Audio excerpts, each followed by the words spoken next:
আকাশবাণী আগরতলা স্থানীয় সংবাদ পড়ছি চন্দন লেখাপাল। এখনকার বিশেষ বিশেষ খবর হলো, মুখ্যমন্ত্রী অধ্যাপক ডক্টর মানিক সাহা বলেছেন, রাজ্যের স্বাস্থ্য ব্যবস্থার প্রতি জনগণের আস্থা দিন দিন বৃদ্ধি পাচ্ছে। পরিবেশ বান্ধব প্লাস্টিক মুক্ত ঊনকোটি অভিযান আজ থেকে শুরু হয়েছে।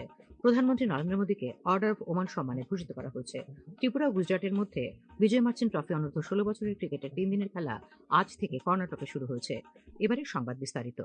মুখ্যমন্ত্রী অধ্যাপক ডক্টর মানিক সাহা বলেছেন, রাজ্যের স্বাস্থ্য ব্যবস্থার প্রতি জনগণের আস্থা দিন দিন বৃদ্ধি পাচ্ছে।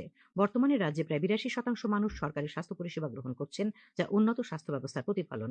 আজ মুক্তধারা অডিটোরিয়ামে আগরতলা সরকারি ডেন্টাল কলেজের 3য় প্রতিষ্ঠা দিবস উদযাপন অনুষ্ঠানের উদ্বোধন করে তিনি কথা বলেন। তিনি বলেন, রাজ্যের একমাত্র সরকারি ডেন্টাল কলেজ স্থাপন রাজ্যবাসীর বহুদিনের প্রত্যাশা ও স্বপ্ন পূরণের একটি ঐতিহাসিক মাইলফলক। অনুষ্ঠানে মুখ্যমন্ত্রী পুরনো আইজিএম হাসপাতাল ভবনের ভূমিকম্প প্রতিরোধমূলক সংস্কার ও পুনরুদ্ধার কাজের উদ্বোধন করেন এবং আগরতলা সরকারি ডেন্টাল কলেজ ও আইজিএম হাসপাতালের নতুন ভবনের ভূমিপূজন অনুষ্ঠানে অংশগ্রহণ করেন। মুখ্যমন্ত্রী বলেন, আগরতলার এই ডেন্টাল কলেজ আজ সারা দেশব্যাপী সমাদৃত। 2023-2024 শিক্ষাবর্ষ থেকে কলেজটিতে 50 জন ছাত্রছাত্রী নিয়ে বিডিএস কোর্সে পঠন পাঠন শুরু হয়। বর্তমানে আসন সংখ্যা বেড়ে হয়েছে 63। অনুষ্ঠানে বক্তব্য রাখেন স্বাস্থ্য সচিব কিরণ গীতে, ডেন্টাল কলেজের অধ্যক্ষা ডক্টর শালু রাই। অনুষ্ঠানে ডেন্টাল কলেজের বিভিন্ন বর্ষে সাফল্য অর্জনকারী ছাত্রছাত্রীদের হাতে মুখ্যমন্ত্রী স্মারক উপহার এবং শংসাপত্র তুলে দেন। উল্লেখ্য, কেন্দ্রীয় সরকারের ডোনার মন্ত্রকের অধীনে পিএম ডিভাইন প্রকল্পে 202 কোটি টাকা ব্যয়ে এই আধুনিক ডেন্টাল কলেজ তৈরি করা হবে। এই প্রকল্পের আওতায় একটি একাডেমিক ও প্রশাসনিক ব্লক নির্মাণের পাশাপাশি 250 শয্যা বিশিষ্ট বয়েজ ও গার্লস আবাস গড়ে তোলা হবে। কলেজ ইউজি ও PG, radiology unit, pharmacy, seminar hall, auditorium সহ আধুনিক শিক্ষা ও চিকিৎসার সুযোগ সুবিধা থাকবে। পরিবেশ বান্ধব প্লাস্টিক মুক্ত ঊনকোটি অভিযান আজ থেকে গোটা ঊনকোটি জেলায় শুরু হয়েছে। এই উপলক্ষে 50,000 বর্জ্য ফেলার বিন স্থাপন করা হয়েছে। এই কর্মসূচি উপলক্ষে আজ কৈলাসহরের গৌরনগর বাজারে আয়োজিত অনুষ্ঠানে ঊনকোটি জেলা পরিষদের সভাধিপতি অমলেন্দু দাস বলেন, প্লাস্টিক বর্জ্যমুক্ত ঊনকোটি জেলা গঠনে এই ব্যতিক্রমে প্রয়াস। বর্জ্য থেকে প্রক্রিয়াকরণের মাধ্যমে সামগ্রী তৈরি করার উদ্যোগও নেওয়া হয়েছে। প্লাস্টিক মুক্ত ঊনকোটি গঠনে তিনি সবার সহযোগিতা কামনা করেন। বক্তব্য রাখেন গৌরনগর পঞ্চায়েত সমিতির ভাইস চেয়ারম্যান মোহাম্মদ বদরুজ্জামান, স্বচ্ছ ভারত গ্রামীণের রাজ্য মিশন অধিকর্তা কুন্তল দাস, জেলাশাসক ডক্টর তমাল মজুমদার প্রমুখ। মুখ্যমন্ত্রী অধ্যাপক ডক্টর মানিক সাহা জানিয়েছেন, ধলাই জেলার কমলপুরে গতকাল একটি ইটভাটায় চিমনি ভেঙে এবং অগ্নিদগ্ধ হয়ে নিহতদের পরিবারকে এবং আহতদের আর্থিক সহায়তা প্রদানের সিদ্ধান্ত নিয়েছে সরকার। এর জন্য মোট 25,16,000 টাকা মঞ্জুর করা হয়েছে। এই ঘটনায় নিহত 5 জনের প্রত্যেক পরিবারকে 4 লক্ষ টাকা করে, আহতদের প্রত্যেককে 2.5 লক্ষ টাকা করে আর্থিক সহায়তা দেওয়া হবে।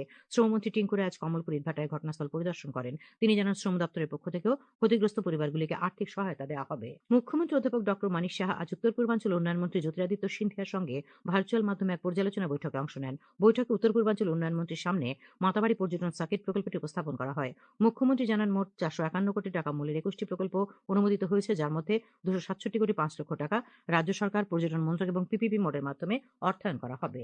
উত্তর পূর্বাঞ্চল উন্নয়ন মন্ত্রকের প্রতিমন্ত্রী ডক্টর সুকান্ত মজুমদার আজ রাজ্যসভায় এক প্রশ্নের জবাবে জানান, prime minister development initiative for north east অর্থাৎ পিএম ডিভাইন প্রকল্পের অধীনে সড়ক, স্বাস্থ্য এবং স্টার্টআপ ইকোসিস্টেম সহ 44টি প্রকল্পে ত্রিপুরার জন্য এ পর্যন্ত মোট 5,718 কোটি 79 লক্ষ টাকা অনুমোদন দেওয়া হয়েছে। উল্লেখ্য, পিএম ডিভাইন প্রকল্পটি 2022 সালের অক্টোবর মাস থেকে চালু হয়েছে। খবর প্রচারিত হচ্ছে আকাশবাণীর আগরতলা কেন্দ্র থেকে। আকাশবাণীর সংবাদের আপডেট পেতে লগ ইন করুন www.newsonair.com এবং নিউজ অন এআইআর অ্যাপ এবং টুইটার ও ফেসবুক প্ল্যাটফর্মে এআইআর নিউজ অ্যালার্টসে। ইউটিউবে লক্ষ্য রাখুন নিউজ অন এআইআর অফিসিয়ালে।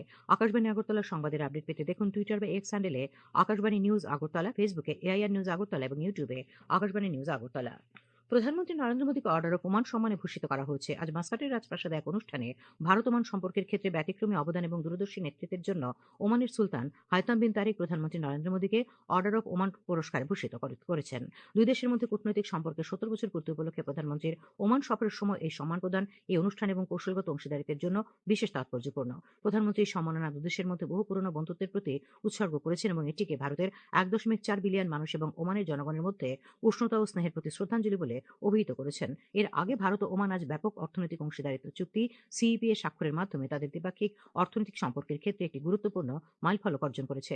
20 বছর পর এটি ওমানের সঙ্গে দ্বিতীয় মুক্ত বাণিজ্য চুক্তি, যা সরাসরি প্রমাণ করে যে ওমান ভারতকে বন্ধুত্বপূর্ণ দেশ হিসেবে কতটা গুরুত্ব দেয়। এটি আরও কর্মসংস্থান সৃষ্টি করবে, ব্যবসার জন্য উন্নত বাজারে প্রবেশাধিকার এবং উভয় দেশের জন্য বৃহত্তর অর্থনৈতিক সুযোগ তৈরি করবে। উভয় পক্ষ সামুদ্রিক ঐতিহ্য, শিক্ষা, কৃষি এবং বাজরা চাষের ক্ষেত্রে সমঝোতা স্মারক স্বাক্ষর করেছে। এর আগে ভারত ও ওমানের শিল্প প্রতিনিধিদের অংশগ্রহণ অনুষ্ঠিত বিজনেস ফোরামে প্রধানমন্ত্রী মোদী অর্থনৈতিক সম্পর্ক আরও গভীর করার সমৃদ্ধ সম্ভাবনার কথা তুলে ধরেন। তিনি ওমানের ব্যবসা প্রতিষ্ঠানগুলিকে ভারতে বিনিয়োগ এবং উদ্ভাবনের আমন্ত্রণ জানান। প্রধানমন্ত্রী মাস্কাটে ভারতীয় সম্প্রদায়ের সদস্যদের একটি বিশাল সমাবেশেও ভাষণ দেন। দর্শকদের মধ্যে বিভিন্ন ভারতীয় স্কুলের 700 জনেরও বেশি শিক্ষার্থী উপস্থিত ছিলেন। রাজ্যসভায় বিকশিত ভারত জি-রামজি বিল ২০২৫ নিয়ে আলোচনা শুরু হয়েছে। এই আইনের অধীনে প্রতিটি গ্রামীণ পরিবারের প্রাপ্তবয়স্ক সদস্যদের স্বেচ্ছায় অদক্ষ কায়িক শ্রম গ্রহণের জন্য প্রতি আর্থিক বছরে ১২৫ দিনের মজুরি কর্মসংস্থানের একটি বিধিবদ্ধ গ্যারান্টি দেওয়া হবে। কেন্দ্রীয় গ্রামোন্নয়ন মন্ত্রী শিবরাজ সিং চৌহান বিলটি সংসদে উত্থাপন করেন। আলোচনার শুরুতে কংগ্রেসের মুকুল বাসনিক বিলটির বিরোধিতা করে দাবি করেন যে এটি কোটি কোটি মানুষের উপর বিরূপ প্রভাব ফেলবে। উল্লেখ্য, আজ লোকসভায় বিকশিত ভারত রোজগার ও আজীবিকা মিশনের গ্যারান্টি গ্রামীণ বা বিকশিত ভারত জি-রামজি বিল ২০২৫ পাস হয়েছে। গ্রামীণ মানুষের জীবনযাত্রা আরো সুরক্ষিত স্বনির্ভর করে তোলার লক্ষ্যে এই বিকশিত ভারত জি-রামজি বিল ২০২৫ গ্রামীণ কর্মসংস্থান ও জীবিকা ব্যবস্থাকে সময় উপযোগী করে তুলতেই এই নতুন উদ্যোগ। এখন একটি প্রতিবেদন। গ্রামে বসবাসকারী লক্ষ লক্ষ পরিশ্রমী মানুষের কাছে কাজ মানেই জীবনের নিশ্চয়তা। সেই নিশ্চয়তাকে আরো দৃঢ় করতেই কেন্দ্রীয় সরকার এনেছে ভিবি জি-রামজি ২০২৫। প্রতি আর্থিক বছরে প্রত্যেক গ্রামীণ পরিবারকে ১২৫ দিনের মজুরিযুক্ত কর্মসংস্থানের আইনগত গ্যারান্টি দেওয়ার প্রস্তাব রাখা হয়েছে। এই নতুন আইনের মাধ্যমে শুধু কর্মসংস্থান সৃষ্টিই নয়, গ্রামীণ পরিবারের আয়, মর্যাদা এবং সামাজিক সুরক্ষা নিশ্চিত করার দিকেও বিশেষ নজর দেওয়া হয়েছে। নতুন ব্যবস্থায় প্রযুক্তির সহায়তায় স্বচ্ছতা ও জবাবদিহিতা আরও শক্তিশালী করা হবে। ডিজিটাল পরিকাঠামো, বায়োমেট্রিক যাচাই এবং রিয়েল টাইম নজরদারির মাধ্যমে প্রকল্পের সুফল যাতে সরাসরি প্রাপকদের কাছে পৌঁছায় তা নিশ্চিত করার লক্ষ্য নিয়েছে সরকার। জল সংরক্ষণ, সেচ, গ্রামীণ পরিকাঠামো, বন সৃজন এবং জলবায়ু সহনশীল কাজের মাধ্যমে গ্রামগুলিকে দীর্ঘমেয়াদী আত্মনির্ভর করে তোলার পরিকল্পনা নেওয়া হয়েছে। এই উদ্যোগকে ঘিরে ৫৯ জেলার শ্রমজীবী মানুষের মধ্যেও আশার আলো দেখা যাচ্ছে। জেলার বিনয় দেব এবং দেবব্রত নম জানান, কেন্দ্রীয় সরকারের গ্রামীণ মানুষের যে কর্মসংস্থানের জন্য জি-রামজির বিল সংসদে এনেছেন, একে আমি সমর্থন করি। বিল প্রস্তাবে ও গ্রামীণ রোজগারের ১০০ দিন থেকে ১২৫ দিন করা হয়েছে। এতে আয় ও কাজের সুযোগ বাড়বে। আমি এই বিল হওয়ার কারণে কেন্দ্রীয় সরকারের ও প্রধানমন্ত্রীকে ধন্যবাদ জানাই। গত সোমবার কেন্দ্রীয় সরকার বিকশিত ভারত জি-রামজি একটি বিল উত্থাপন করেছেন। সেই বিলকে আমি একজন অসংগঠিত শ্রমিক হিসাবে ধন্যবাদ জানাই। এই বিলের কিছু সুবিধা আছে। প্রথমত, আগে ১০০ দিনের কাজের পরিবর্তে বর্তমানে ১২৫ দিনের কাজের নিশ্চয়তা দেওয়া হয়েছে এবং দ্বিতীয়ত, এই বিলে শ্রমিকদের মজুরি সপ্তাহে বা ১৫ দিনের মধ্যে পরিশোধ করার কথা কোয়া হয়েছে। যদি নির্দিষ্ট সময়ের মধ্যে মজুরি পরিশোধ না করা হয় তাহলে শ্রমিকরা ক্ষতিপূরণ পাইব। তাই বলা যায় ভিবি জি-রামজি ২০২৫ গ্রামীণ মানুষের কর্মসংস্থান এবং জীবিকার ক্ষেত্রে একটি নতুন ভরসার নাম। ৫৯ জেলার প্রতিনিধি অনুপম ভট্টাচার্যের প্রতিবেদন, সংবাদ কক্ষ থেকে রাহুল লোধ, আকাশবাণী, আগরতলা। কৃষিমন্ত্রী রতনলাল নাথের পৌরোহিত্যে আজ আগরতলায় প্রজ্ঞা ভবনে প্রধানমন্ত্রী কৃষি সিঞ্চাই যোজনার উপর পর্যালোচনা বৈঠক অনুষ্ঠিত হয়। বৈঠকের পর কৃষিমন্ত্রী বলেন, বৃষ্টির জলকে ধরে রেখে কিভাবে কৃষিকাজ বাড়ানো যায় এ বিষয়ে বৈঠকে আলোচনা হয়। বৈঠকে রাজ্যের ৮ জেলার জেলা সভাধিপতি, সহসভাধিপতি এবং কৃষি দপ্তরের আধিকারিক উপস্থিত ছিলেন। দক্ষিণ জেলার প্রতিছড়ির মুরাসিংপাড়ায় আজ ত্রিপুরা রাজ্য উপজাতি গণমুক্তি পরিষদের ৫ম শান্তিরবাজার মহকুমা সম্মেলন অনুষ্ঠিত হয়। সম্মেলনে রাজ্য সরকার ও এডিসি প্রশাসনের সমালোচনা করে বক্তব্য রাখেন বিরোধী দলনেতা জিতেন্দ্র চৌধুরী, এডিসির প্রাক্তন মুখ্য কার্যনির্বাহী সদস্য রাধাচরণ দেববর্মা, প্রাক্তন বিধায়ক সুধন দাস প্রমুখ।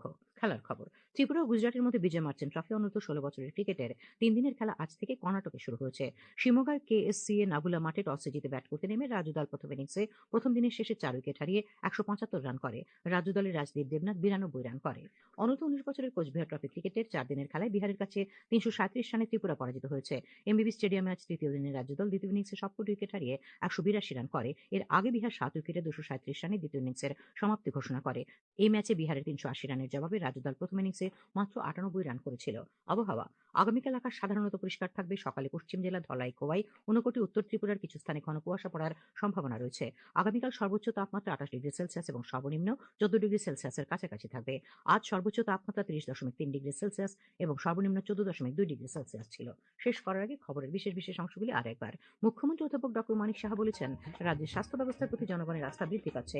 পরিবেশ বান্ধব প্লাস্টিক মুক্ত ঊনকোটি অভিযান শুরু হয়েছে। প্রধানমন্ত্রী নরেন্দ্র মোদীকে অর্ডার অফ ওমান সম্মানে ভূষিত করা হয়েছে।